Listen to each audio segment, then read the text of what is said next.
Here we've got OPPO A74 5G, and let me show you how to add and remove Google account on this device.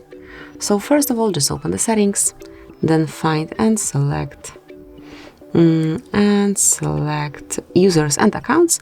And as you can see, currently we do have Google account included here, so smoothly mark it, and then tap on more icon, select remove account, and then confirm that you would like to delete this account with all its messages, contacts, and any other user data by tapping on remove account. Tap on OK to confirm, then place your fingerprint if you have one.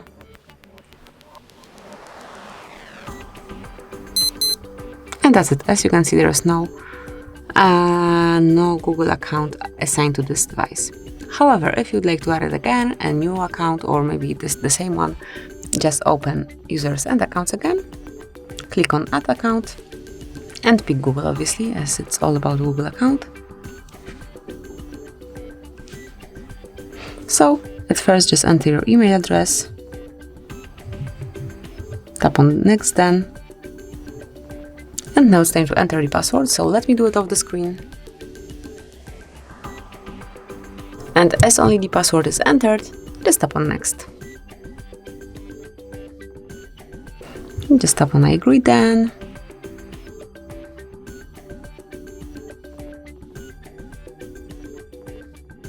And that's it. As you can see, this account is added to your phone and you can smoothly use it. So that will be all. This is it. Thank you for watching. Please subscribe our channel and leave the thumbs up.